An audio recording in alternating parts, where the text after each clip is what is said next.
thing about video game characters is that usually there are a lot of different type of fighters. I mean, there's a whole bunch of different dimensions, universes, each universe having a different set of fighters, blah, blah, blah. Some human, some not human. Like Earthrealm is where the humans are, but then there's other places where they look like humans, but they're not humans, you know? The being I'm going to be focusing on today is this being from Outworld. Like, there's literally a bunch of timeline shenanigans, but I'm going to be focused on the video game stuff. Even though they do have comics, I'm going to keep it simple and stick straight with video game stuff in this video, so there won't be no confusion for the heck of it. Anyway, you can clearly tell he's not human, and being a Mortal Kombat character, he has a different array of versatile abilities, and he knows how to use weapons, obviously. Like this big hammer he can swing around. It would be weird if he was in Mortal Kombat and didn't have different fighting styles he can use. You can get an idea of how he fights when he doesn't use his hammer. For example, you can see him doing a literal bear hug, one can say, wrestling type stuff. What is he about to do, a FU? F5? Let me stop. Shows his combat abilities. You can just kind of look at his physique and tell he has super strength. You got occasions like this that implies hammer's heavy. Two people barely can hold his hammer. Let me stop. It's implied in the games where it seems like he can just summon the hammer out of the blue. I love the fact you can't catch him slipping because he can just summon his weapon whenever he feels like it. You see him do it here in the new game too. Too much cutscene proof of this kind of stuff happening, of him just being able to summon it at will.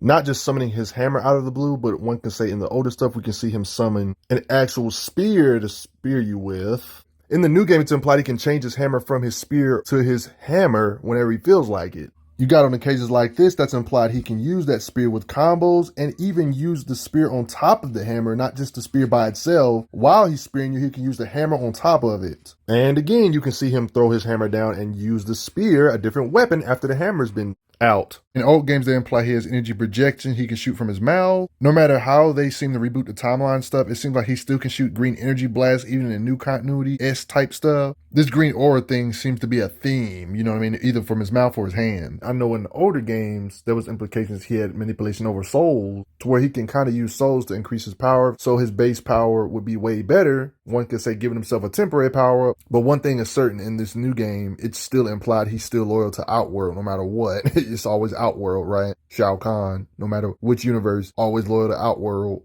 And thanks to him wanting to rule, it's obvious that he always wants an army, and one of the ways he can get an army is using the soul manipulation to make these beings known as Ermac, warriors created by Shao Kahn to obey him without question. The fusion of souls of dead warriors. In newer type games like MKX, for example, they talk about Ermac as well, implying he still can do that same stuff, implying not that much has changed because he can use dark magic because he's the Emperor of Outworld, Shao Kahn. They're so loyal that even if Shao Kahn dies, they will remain loyal to Outworld Emperor. Speaking of being obsessed with having his own army, Shao Kahn has fighters that's under his command because they're literally his own creation, because warrior blood gathered from countless battlefields fused with sorcery produces most effective enforcer yet, Scarlet. So one of the beings in his army is beings that are literally his creation. When you think of soul manipulation, you probably think of beings like Shang Tsung with all this soul manipulative type stuff. Well, you got to remember, there was a time that Shang Tsung and Shao Kahn's soul was kind of linked to one another, to the point where if Shao Kahn was to die, so would those who served him. It was basically like this. If Shao Kahn was to die, Shang Tsung would die. But if Shang Tsung was to die, his soul would return from the grave, basically, to where he can basically get another chance at life, one could say, and rejoin Shao Kahn. He just had to find a new host body for Shang Tsung to occupy, a new host body so his soul can go into, basically. That's the only caveat. Like, one can say this is just cheating. Like, why are you going to do Shang Tsung dirty like this, taking his soul out of him?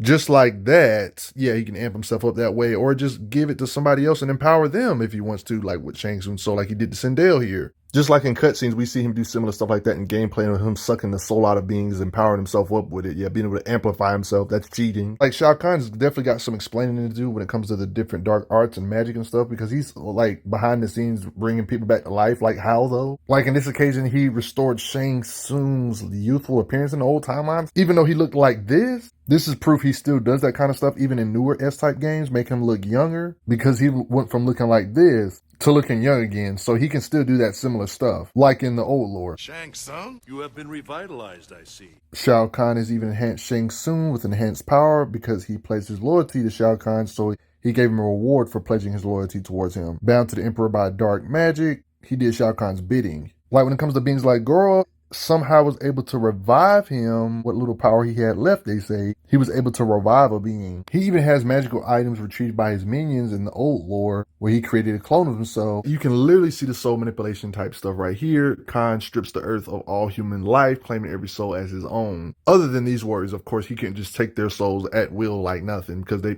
probably got strong will, because willpower is the ultimate counter to mind control and soul manipulation type of stuff in fiction, right? If you read Marvel and DC comics, you know this well. He seems to have special perks to the world of Outworld, being able to do better stuff when he's in Outworld. For example, in this particular situation, apparently when he breached the portal into Earth, he was slowly transforming the planet itself into a part of Outworld itself. I'll probably get back to this later on in the video though, but yeah, a unique ability. Due to his knowledge about the dark arts, magic, and soul manipulation type stuff, he's had different power levels over the years. His base form's already crazy, which you're going to see a lot in this video, but he also had moments where he would get amplified, which is implied by this aura in the possible future, where he was pretty much handling a deity like Raiden, for example, with ease. So he was massively powered up here, something I'm going to get back to in this video. I'm going to bring this back up though. He seems to be able to use this green energy to use it like telekinesis to grab you forward. You see this green energy around his kicks too. Reminds me of Johnny Cage with blast power. He's strong enough to throw grown people in the air, lift them up with one arm with ease. Him lifting people up with one hand is not a gameplay mechanic, because you see how he lifts big people up in the air just with ease. Big guys like this, we see him lift up above his head. So his physicals ain't normal, obviously. One arm, neck popping to these creatures. He just way stronger than them, obviously. This was kind of like a cheap shot, but does this to Kung Lao's neck with physicals without using his hammer. Don't get it twisted. Shao Kahn can fight Kung Lao face to face though. Like you can literally see him manhandling him here, and he's kind of like defenseless. You guys know how in Mortal Kombat, Sub-Zero, Scorpion's Fatalities will rip their literal opponent's head off with their spine connected to it? And they do crazy super moves on their opponents and stuff. You're probably thinking, oh, these moves aren't canon. Well, I would agree. Them doing it to the particular character you see in the particular fighting game instance isn't canon, but them having the power to actually do these super moves is actually canon to the lore. Obviously, goofy moves like Fatalities aren't canon. Those moves aren't like something they can actually do in the narrative. But when you see the characters do crazy stuff like ripping spines out, that's actually a part of the lore. Even though this particular instance, this is not something Shao Kahn does, you'll see the point I'm trying to make in 2 seconds. It's one of those things you're going to have to use your critical thinking or common sense to understand which is which. But like you see this happen in actual story stuff, ripping heads off with their spine connected to it, implying they actually have the strength to do stuff like this. And it's even stated in cutscenes. The first Sub-Zero, Scorpion ripped out his spine, left it in a heap upstairs in Shang Tsung's old throne room. With that being said, when you look at these fatalities, yes, some of them might not be something you should take seriously, but a lot of them are. They're good representations of how strong these characters actually are, like Shao Kahn. The way Shao Kahn's finishers look, it's implied that he could probably do similar finishers when it comes to his physical strength like Sub-Zero and Scorpion, like ripping heads off with spines and stuff. By the way, guys, there's YouTubers out here that are smarter than me and you put together that have actually calculated how much power it would be needed to rip somebody's head off with their spine still connected to it. I'm pretty sure the creators that made these super moves or fatalities didn't know this, but these calculations are kind of crazy, because based on these calculations, you should definitely check out this video. These type of calculations would take hundreds of tons of force to pull off such feats. That's crazy. Ripping out a head with the spine connected to it takes that much force. They imply he can do similar stuff like hitting heads off and stuff with the hammer. It's crazy because Shao Kahn has similar moves like this where he can rip inside people's bodies and rip their organs out and stuff, like rip their skull out of their face. Like it just gets crazy. Like this fatality right here isn't necessarily the same thing that Scorpion and Sub-Zero did, but they're implying he can do similar crazy feats of strength, ripping beings apart with his raw physicals. If you watch the Mortal Kombat cutscenes or know the lore, you know he has to be somewhere physically in comparison to other beings like Scorpion and Sub-Zero, meaning that if they can produce hundreds of tons of force by ripping heads off with their spines connected to it, this same concept should apply for Shao Kahn, because we know he can do fatalities or similar moves like that too when it comes to his lore, matching some of the top tier fighters in strength in his base form. Like if he can exert this much force with lifting power or exerting it through like just ripping power, what do you think his punches feel like? Or what do you think his strikes with his hammer feels like? It should automatically by default mean that his hits should be at least in the 100-ton range if he can, just like Sub-Zero and Scorpion, produce hundreds of tons of force by ripping heads off with their spine connected to it. If he can produce hundreds of tons of force with his hits or with his hammer strikes, that would be like saying he can hit a tank in the air or hit a tank over, launch it in the air, or hit hard enough to level or crack down a castle with a couple hits. Definitely proving that he has superhuman striking power. That's obvious, right? He can hit ridiculously hard, hitting your head through your body with your spine connected to it. You see how he did that there? No matter which timeline version we're talking about, he seems to be able to hit hard where he can splatter beings into a million pieces. Even in new stuff, not just old stuff, he can shatter people with his hammer strike, so he can hit hard with that hammer. I would totally love to see this in cutscenes where he makes a large version of his fist through a portal to hit you from a distance. He can punch really hard because you can tell by the way beings fly in the air. In the brand new game, it's implied he can spin you so hard with so much force, he can make your skin or flesh melt, showing his superhumanness still in the new stuff. In this new lore, it's implied he doesn't have a hammer. He has like an axe or a bladed weapon in this round, though. So we got little differences here and there. He's always implied to have superhuman attributes when it comes to hitting people really far. They go flying, like in this occasion with a hammerhead, super strength. Boom. When it comes to that hammer, he loves hitting combos with it, and they fly with it. He can literally knock out beings with one hit easily. You can get an idea of how hard he can hit based on the stuff, the environment he breaks. Moments like this, when it comes to stone doors, it's implied he can easily push them off with his strikes with his hammer. Even doors that are reinforced by magic, they can push their way through or attack their way through. You got a great example of his pain tolerance here when he actually gets stabbed in the shoulder and he keeps on fighting, even enduring this pain like it didn't even happen. You know he has superhuman durability when he's getting hit by Raiden and can withstand it. You got occasions like this that imply he can hit even harder. This big old stone statue, he can hit hard enough to crumble it, as you can see here, crumbling pieces of it just from 3 freaking hits. And this whole thing falls over. Stuff like this implies he would be able to hit a house apart. Based on the stuff I showed you earlier, feats like this make sense of him being able to hit down these thick structures with a couple hits and collapsing it, just based on the overall strength of the way this universe is built. To give you an idea of how hard these beings they be fighting against each other can hit, there's this auditorium. You can tell the amount of force that Shao Kahn can hit is by them people behind the Colosseum fell, just from them hitting the barrier. This being Gearus, a Chronoka puppet being that works for Chronoka the Titan, we see him literally lose his head. He's apparently immortal and got back up after this mess. Taking on 2 strong fighters like Liu Kang and Kung Lao at the same time makes you wonder where that regeneration was at when Shao Kahn did this to his head right here, showing his power versus the other fighters, busting his head open, literally. Like in the new Mortal Kombat game, okay, you see this mage behind him, Rain, you can kind of get an idea of how strong he is by these other people and how strong the universe overall is, because this guy right here, who's not even considered a top tier of the verse, is a mage that's mighty enough to summon waves so mighty that it crushed an entire city, or in this case, the capital. This is not an exaggeration because this literally happened in story mode type stuff. So yeah, this type of stuff is just normal type of stuff in Mortal Kombat universe, really, especially in the new game. There seems to be narrative and writer intent for the writers to want Shao Kahn to be up there with the top tiers. These 2 fighters, for example, have actually defeated deities before. For those that are wondering how are these mortals even fighting an elder god level being like Shinnok? Well, this is the thing. It's implied they wasn't ready for him in his base state. There's implications Shinnok kind of can manhandle them when they are not powered up. You're probably like, powered up by what? See, the Cages have like this super magic power, this green aura bull crap. Johnny Cage has this mysterious power where it gives him crazy durability to be able to hang with elder gods and things like that, this little green aura. Johnny Cage literally got the advantage over Shinnok actually canon in the lore. And if you're not convinced of this guy getting that W, well, that's fine. What about her? This little green aura is in Cassie as well, to where she gets crazy durability, to where she can withstand blasts from elder gods like Shinnok. Crazy, right? Because this power runs in the family, apparently. Thanks to this green aura, this actually happened in the cutscene. You're probably wondering, why am I bringing up so much Cassie? This video is about Shao Kahn. I'm bringing this up for a reason. Seeing her do this with that green aura. I mean, there's even dialogue bragging about it.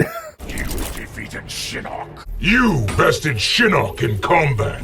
I'll silence you both. All this BS is impressive because this green aura he used to beat Shinnok, he has that in this new game. Shao Kahn doesn't give a crap about the fact that they took on Shinnok. Laid him out anyway. Even Johnny Cage went on that fought Shinnok. Shao Kahn doesn't give a crap. Just because he beat Shinnok, it kind of lets you know his level of power. Notice how Liu Kang is defenseless here, for example, actually getting a win on Liu Kang, like base Liu Kang, of course. For the most part, elder gods usually don't get screen time, but they're implied to be way above Raiden when it comes to tier and rank, because when we finally do get to see elder gods fight in the newer type games, like Cetrion and Elder God, for example, we get to see in her super move, Fatality, that she can apparently grow as large as planets. I mean, you're probably, oh man, it's just a Fatality. Well, them being able to turn people into babies is obviously not canon, but the characters having this super strength to rip spines out. That kind of stuff is actually canon. This is one of those type of super moves where it's implied all these abilities she can do. She has the power to grow super big. She has the power to control light, stuff like that. This can kind of give you an idea of how strong Shao Kahn and these beings really are if Elder Gods can do all this kind of stuff. And we've seen Shao Kahn beat two beings that actually has defeated Elder Gods with their greenish aura magical power they produce out of nowhere. The cages, right? If we assume all the other Elder Gods can do over-the-top destructive type stuff like this when it comes to growing super large, that can mean his hammer strikes or just attacks in general can affect beings that can grow planet size, or meaning that he should be able to shake planet size things if he wanted to. Or you could look at it like he can use his energy projective green energy aura that I've shown you throughout this video to do such things. One could say his blast power. One can make an argument he can imbue his hammer with green energy aura to increase his strikes and have implications he can trimble the entire planet or world. Due to the way his power works, one could say the reason why occasions like this happen is one could say his power fluctuates depending on how much souls he has in possession of. One could say he can get staggered by beings like Liu Kang,